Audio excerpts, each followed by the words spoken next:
Assalamualaikum warahmatullahi wabarakatuh. Jumpa lagi dengan channel Landasan Berbagi Cerita.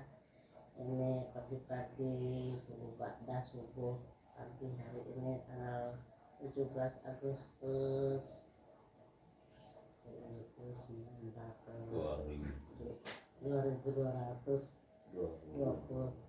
2024 tahun aja nggak tahu.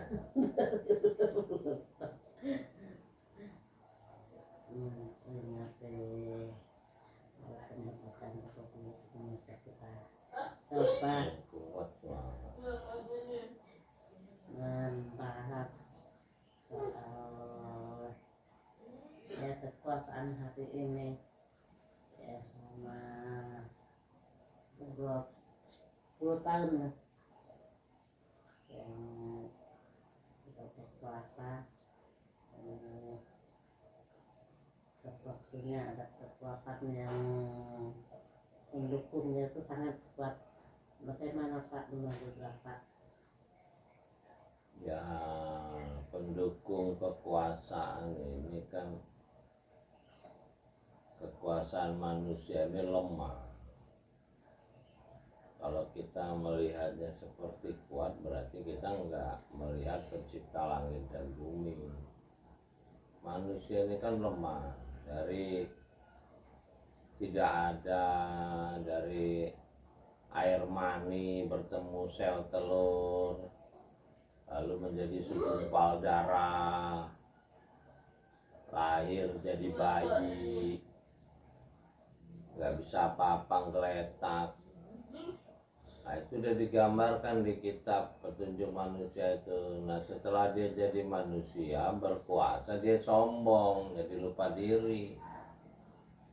Itu manusianya ya dicontohkan di kitab itu Firaun. Terlalu gampang bagi pencipta untuk memutus kekuasaan Firaun, tenggelam. Jadi nggak ada hebat-hebatnya yang kayak presiden juga, apalagi pendukung presiden, orang yang berani rame-rame keroyokan, bukan orang-orang yang berani tampil. Itu pendukung gitu cuman ya kayak bayang-bayang kita nempel di diri kita, nggak ada apa-apanya, nggak ada kekuatan, cuman bayang-bayang diri kita, seolah-olah diri kita kemana aja ikut dia ada. Nah, disitulah kekuasaan manusia itu seperti bayang-bayang Tuhan aja, bukan kekuasaan manusia, tapi kekuasaan pencipta langit dan bumi. Nah, pencipta langit dan bumi ini bisa menariknya sesaat, setiap waktu. Bung Karno tumbang dalam semalam, geletak jadi tahanan rumah. Soeharto tumbang 32 tahun berkuasa, ya jadi orang tua sana sini pakai kursi roda. B.J. Habibie gitu.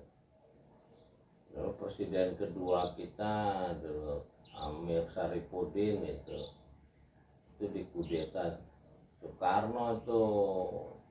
Soekarno ditahan, presidennya Amir Syarifuddin, begitu dia keluar tahanan diambil lagi. Sudah kudeta. Nah, sejak itulah Soekarno menyingkirkan kawan-kawan perjuangannya satu persatu. Akhirnya dia bisa berkuasa selama 20 tahun. Cuman ya kekuasaannya ujungnya jatuh di jalanan aja oleh demonstran, oleh pendukung-pendukung dia juga yang membunuh, saling bunuh malah. Jadi kita nggak bisa menyalahkan satu dua orang, itu bangsa kita yang bodoh. Pendukung Bung Karno juga saling bunuh. Nah, Soeharto juga gitu, yang menjatuhkan Soeharto ya pendukung Soeharto sendiri. Menteri-menterinya mundur segala macam. Ya kayak Jokowi ini kan PDI pendukungnya, sekarang pendukungnya sendiri caci maki dia, tukang mebel, tukang kayu. Musuhnya sekarang Golkar mau ngangkat dia. Ya ini politik ini, kekuasaan demi kekuasaan, kata Pak Prabowo kemarin, tidak baik itu. kekuasaan untuk mencari kekuasaan, untuk memperkaya diri sendiri, keluarga, bukan untuk rakyat. Tapi memang penampilannya populis, kata Sukidi yang dokter dari Harvard ini, dia menulis di majalah Tempo. Jadi pemimpin kita ini penampilannya merakyat, tapi otaknya nggak merakyat, otaknya ingin berkuasa, ingin jadi kaya. Ya, dia dari tukang mebel ya, kalau bisa ya jadi apa sekarang, menguasai tambang dan lain-lain harta kekayaan negara yang aturnya untuk kesejahteraan rakyat nih ya, untuk menunjukkan kekuasaan dia di IKN kan. Yang bangun IKN itu ya kalau nggak diburu-buru ya berkembang secara alami ya mungkin baik, tapi kalau diburu-buru harus target begini biarin dilihat hebat, sementara rakyat kita semua orang juga tahu.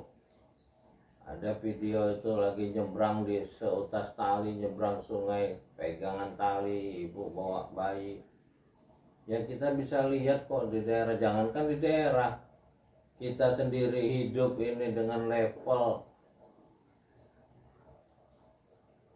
yang menengah aja nggak ada apa-apa hari ini.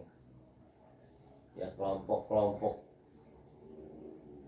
Dajjal aja yang berkuasa, itu kan udah nenek-nenek kita zaman dulu bilang kalau mau ikut Dajjal ya dapat roti, ya itu tadi yang dapat bantuan BLT itu kan kelompoknya aja. Itulah yang dibilang projo-projo, itu kelompok yang mendapatkan bantuan itu.